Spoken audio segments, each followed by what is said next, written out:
This is Stephen Mead. I'm going to introduce you to not only Centurion Investment Exchange, a crypto platform excited to join, but also a little bit about what's going on in the industry. And I call it bankers versus bros. And it's really stocks versus tokens. And I believe there's a lot of misinformation and misunderstanding within the industry around crypto and tokens and blockchain. And a lot of times, in my opinion, people say, oh, cryptocurrencies. To me, cryptocurrencies aren't really currencies, they're tokens. So I'm going to go through my explanation of how it works within the financial industry. If you're deep in finance, this stuff will make a lot of sense. Might be pretty boring, but hopefully might be enlightening for some. So let's take a look at a couple things. In terms of size, we have what's called the IPO, the initial public offering. These are usually big companies, primarily listed on New York Stock Exchange, sometimes NASDAQ. They're what are called large cap or large capitalization. An IPO is traditionally 10 years old or more, billions in revenue. The share price is $20 or more. Easy to do due diligence. A lot of merchant banks are lined up. It's institutional investors. In current world, it's a Plaid. It's an Uber. It's, I believe, LegalZoom just went public. Like, these are big companies, been around for a while. Easy to evaluate, easy due diligence. Little further, what I call downstream is what's called the DPO. Now, a DPO is a direct public offering. These are a lot of times smaller companies and quite often OTC, penny stock, or what are called microcaps. Now, below the penny stock, some of you will know pink sheets, which are even a little lower downstream, but a direct public offering has different characteristics than an IPO. A DPO is often a reverse merger into an existing shell corporation. In the US, that's on the OTC. There's also the TSX Toronto, the ASX Australian Stock Exchange, but a couple of these. But they're usually low revenue, low valuation. Share price can be all the way down 5 cents, 10 cents, 20 cents. These companies are usually trying to raise 5, 10, 15, maybe $20 million, not hundreds of like the IPO. Harder to do due diligence. And they do a thing called a PIPE, a private investment in public equity. That should actually be equity, not company. That's what PIPE stands for, and limited press. Why is that important? In the world of tokens, again, if you take out the crypto and the currency and all of these things and just look at tokens like a penny stock, the world will become a little bit more clear. What do I mean by that? Well, instead of a DPO, a direct public offering, let's call it a DTO, a direct token offering. Again, a direct token offering does not compete with an IPO. This was the mistake we made in the early days. When crypto came out, we had a concept called ICO, for initial coin offering. And it was kind of cute because like an IPO, you use an IPO to raise money. The ICO, the coin offering, was used to raise money. What's happened is now the challenge in the industry is there's a lot of comparison to an ICO and an IPO, and they're not. They're completely different animals. An old ICO, initial coin offering, is much more what I call a direct token offering. Smaller companies like an OTC penny stock, but unlike a stock where you do a reverse merger, you're actually creating a token. You're creating your own symbol. You're listing it on an exchange. Harder to do due diligence. You can do a pre-sale. In the digital world, pre-sale is technically a PIPE, limited press, and then you list on the exchange and go public. And again, the investor profile completely different. This is where I think it's the clash of titans. It's the investment banker and the blockchain bros, and they're not totally mutually exclusive, but they're also not compatible. An IPO investor is usually limited retail. Like, the average retail consumer doesn't get access to a lot of the hot IPOs. It's institution, hedge funds, private equity, pension funds. It's a low risk, it's a high cost buy-in. I've been offered an IPO through one of the groups that we're all familiar with, and it's a $250,000 buy-in. It's an 18-month hold. The rate of return might double, probably 15 or 20. And these investors, these hedge funds, can't invest in OTC, things that are under $1. They have to invest in something usually $4 or higher. So the institutional IPO investor has a different lens. Different investor, I don't want to call it different class. Let's call it a different subset of what they're looking for. A DPO, a direct public offering investor, might be a retail, might be a consumer investor. It's a high risk, speculative investor, a guy that wants to buy a 10-cent stock because it'll go to $1, not buying a $22 stock hoping it goes to 40. Non-traditional metrics. A DPO is high risk, low buy-in, could be high returns. Again, for a 10-cent stock to go to $1 is easier oftentimes than a $20, $30, $40 IPO to go to $400. A lot of times the direct public offering has low volume. The OTC has low volume. It's a single exchange. Let's look at tokens. A lot of similarities. Retail, high-risk, speculative investor. The guy's buying a token because it goes 10 cents to $1. He's not buying a token for EBITDA or P&L or risk metrics. These are not long-term, low-risk investors. These are high-risk, speculative investors. In the real financial world, they might be called day traders. These are guys trying to get in and out or long-term. High risk, low buy-in, low volume. The benefit with tokens, unlike OTC, you can actually list on multiple exchanges. And again, why is that important? Well, this is my belief on how you execute a traditional OTC, what's called over-the-counter listing, a lot of times a reverse merger or a DPO, a direct public offering. 5 steps. I call them my 5 Ps. Yes, I created this. I could be right or wrong, but this is my belief. Number 1, you need an existing product. I've had 3 public companies. The last one, we didn't have a product. We were pre-product, pre-revenue. Very difficult to raise money. So you need a cool product. Then you can generate some press and PR, get some articles around it. Once you've got press and PR, you run promotions. Promotion, marketing, market makers. But the promotions now use the credibility of the press and PR. They can point to it. And then can you attach a personality? Somebody with credibility and a large audience. Somebody who can drive awareness and offset and help with the promotion and press and PR. And the goal of an OTC company is what's called uplist. You want to increase your volume, increase your share price to qualify for NASDAQ, because NASDAQ not only gives you more volume, now it gives you access to those institutional investors that we started back early on the slide that can't invest in an OTC penny stock. You want to uplist to increase your investor base and get more volume. Why is that important? Let's look at an OTC, over the counter. Here's an existing OTC example. I'm very familiar with it. Involved in lightly in some different reasons. It's an over-the-counter listing. The products, the company's called LTNC. Any of you guys can look it up. 2-cent penny stock. It's attached with Manny Pacquiao. Does it have a product? It does. Hydrogen-infused sports water. Kind of a cool little sports water product. They're signing more people. They've generated some press and PR. They're now starting to run promotions. They've attached a personality, not only Manny Pacquiao for boxing, but I think they just attached a hockey player or football. And the goal is to use Manny Pacquiao in the promotion to drive again towards profitability, increase price, and uplist to NASDAQ for institutional and volume investors. That's how you execute a traditional over-the-counter. And there's tons of events. Jason Lyons runs a great family office event. I can't even remember them anymore, but there's events specifically tied to OTC microcap companies. And here's how they're executing. Again, they were at 2 cents. They're down to about 0.06. And again, any of you can look this up. It's an existing company. They had a stop sign on it because they're finishing their financials. And they want to finish their financials, announce the personality, Manny Pacquiao, and then launch this going into the fights in August. And so again, the goal for this OTC company is to drive up volume and stock price to uplist. It's a traditional OTC execution, not an IPO, OTC, reverse merger, direct public. Let's take a look at a token offering. Again, people get confused. Tokens, in my opinion, are not currencies. They could be used for payment. You can use Bitcoin for payment if somebody accepts it, but you could also use Apple stock for payment if somebody would accept it. Now, digital tokens have a lot more flexibility and functionality because they're digital, but there's a distinction between payment and currency and tokens. To me, we're talking about tokens as a tradable asset. And I'm going to give you an example of one that's out. Again, I know these guys. It's a company called eForce. Any of you, again, look it up.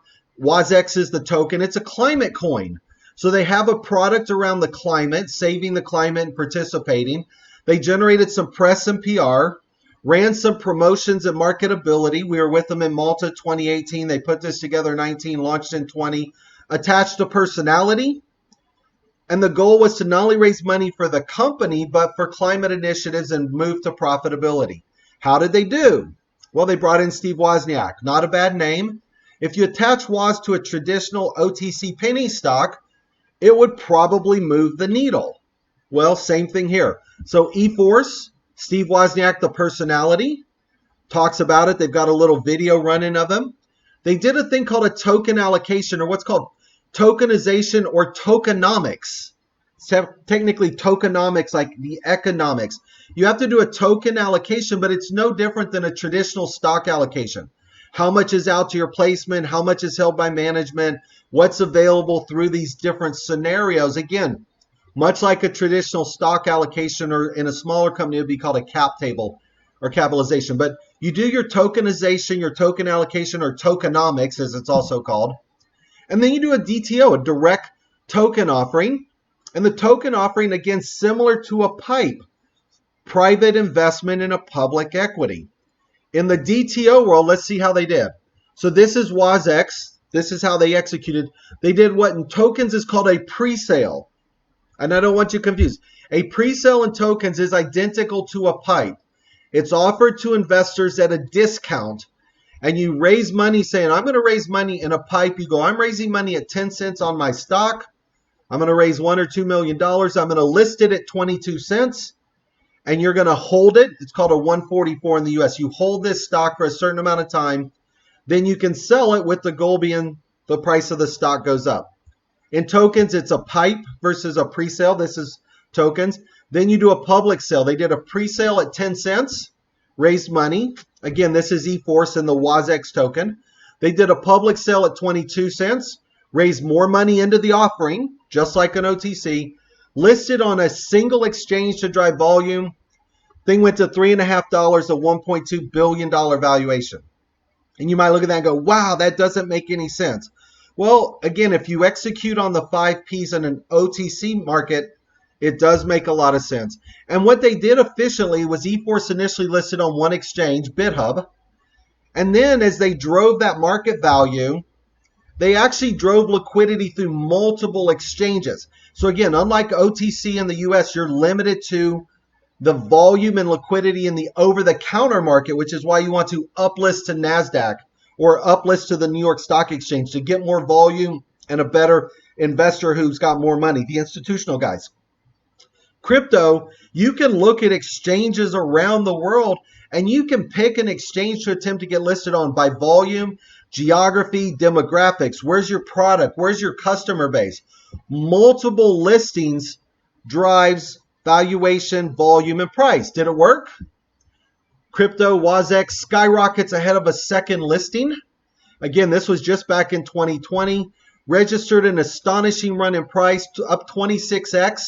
They first listed. It's been up 2,490%. It initially started trading at 10, trading at 259 at the time of that offering or that writing. And it was listed on BitHub. And again, they've expanded out. Currently, and again, I keep reiterating, this is stuff you can look up just with a different lens of understanding. WozEx currently trading at 68 cents.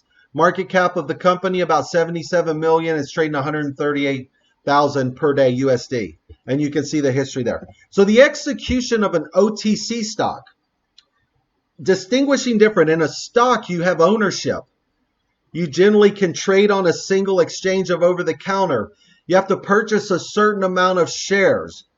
You know, not often will people sell you one share. You're limited to the exchanges where you can buy the OTC. I think it's Ameritrade in the US and one other.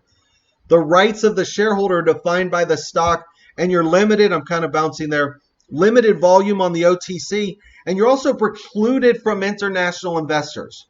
So if you have an international investor who wants to buy, very difficult, especially on the OTC. Tokens, no representation and ownership. And I know for a lot of equity guys that doesn't make sense. But again, the risk profile, the guy buying a token is the same guy buying a 10-cent penny stock because he wants it to go to $1. If that penny stock, if that OTC company fails, having equity doesn't solve a problem. You don't own enough in that OTC company to have many shareholder rights. So Equity in the speculative market's a little more challenged. Token holders can trade in international markets.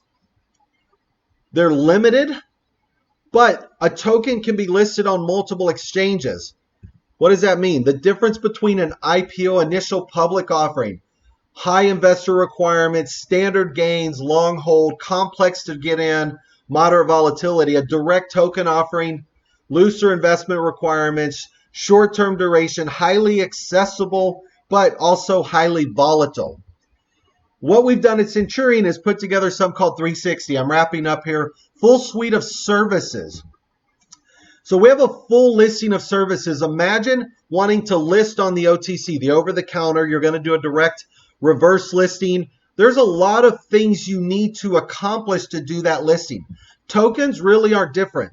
There's a set of listing requirements. Where's the company base? What's the background? What are the listing fees for the exchange, or any services included? And then marketing services that may be available based on that token listing. If it's an offering, you're using it to raise money. Are you doing a pre-sale? Are you doing a public sale? There's different levels of marketing services at these different levels. The pre-sale against the pipe. Different set of investors than where you might market the public sale to. In terms of service offerings, similar to an OTC, you need to search for a symbol. You need to create your tokens. Where stocks, you might have island trading or stock certificates, and tokens are actually created on the blockchain, usually on an Ethereum ERC20 token. But again, you'll need to create that token pool, your tokenomics, your distribution strategy. How's your tokens allocated? Is it a fixed or floating market of tokens? How do you manage them? A lot of this is all service offerings, but if you keep your OTC lens hat on, they're not that much different. And then there's onboarding processes. How do you distribute the funds? Do you do pre-sales to affiliates, wallets, smart contracts? A lot of this is automated through smart contracts and blockchains for both pre-sale and token. It looks complicated, it is, but we've streamlined everything. And so the target with Centurion is to find companies who want to do DTO listings, what we call a direct token offering. And here's one that I think is interesting. Manny Pacquiao, instead of having the OTC company, which Manny's involved in, with a 2-cent penny stock, Manny, for instance, has a big audience in Dubai. He's got a big audience in the Philippines. He has a fight coming up in August that will be broadcast worldwide. Somebody who wants to support Manny for his charity, wants to invest in his company, or wants to support his initiatives, can't do that through the OTC listings. With a token on Centurion, we could do a 10-cent token, generate press and PR, run promotion, attach the personality like Manny Pacquiao, and use it as a goal to raise money for the foundation. It's an identical execution, just a little different outcome. 360, so I call it the 360 solution. Centurion's created not only the company token offering to help a company do a successful raise, your token listing, your token creation on the blockchain, your symbol, your marketing, you using it to raise money. Once you've got money in, they've actually created a deposit system similar to a bank. US, if you raise money through the OTC market, then you've got to go to Wells Fargo or Chase or somebody else for bank solutions. In crypto, it's a little more complicated. This is called custody. So we created a Centurion cold storage solution. And now when your crypto is there, you can actually take loans out against it. There's a lot of big companies out here now. I know one of them is Salt Lending that we know very well. I think they're raising money at about a $3 billion valuation. My friends also run Celsius. Alex Mashesky's done a tremendous job. Celsius, BlockFi. BlockFi is another one. Again, $3 billion valuation, started 2 years ago. BlockFi, Salt, Celsius all do crypto lending. We've built a solution at a business level for businesses to be able to have lines of credit, letters of credit, loans, all against their crypto deposits with full marketing. So again, kind of this roadmap of using the exchange, raising money, successful cold storage, having your money on deposit, and being able to access it. Tremendous opportunity, super excited. Again, if you're in the market, you might fully understand it. If you're out on the edges, I hope this makes a lot of sense. I believe tokens are going to be used in lieu of or in addition of or in conjunction with a stock offering. And so rather than leaving there, I want to do one more quick thing. I know this is kind of dragging on, but I'm fascinated too of equity versus tokens for angels. I believe tokenization, and I don't like that word, but let's take a look at the lower risk or the lower level investor. There's a lot of angel investors out. The angel's the guy that puts in $25,000, $50,000 in a startup. And that angel gets equity. And then people go, oh, I love equity. Well, let's look at equity for a moment. 90% of the startups fail. The early angel gets diluted. If the company's successful, it might do 2, 3, 4 rounds. It might do a Series A and a Pre-A and a B and a C and a D. And it might be diluted over time. If it's really successful for IPO, it could be 8 to 10 years. You have no rights as the company grows, and you really don't have a lot of liquidity options until exit. So your options for equity is most of them fail. You have no say in what's going on, and you have to wait a long time to get your money back. Tokens operate a little different. Again, it would be as if somebody's raising money on a company that's already public. Even though you have no equity or say, you can buy tokens early. Somebody offered me $25,000 in a startup where I had to hold equity, or 25,000 in tokens where I could own the tokens. I'll take tokens. And people go, oh, well, it's a risk. So is the startup. But if I'm holding tokens in that company and the company's growing and they're successful and the token actually gets listed on an exchange and that company becomes more successful, that token value appreciates. Just like over here, the equity value over time appreciates, but my dilution depreciates. I'm diluted as the company's more successful, as it raises more money.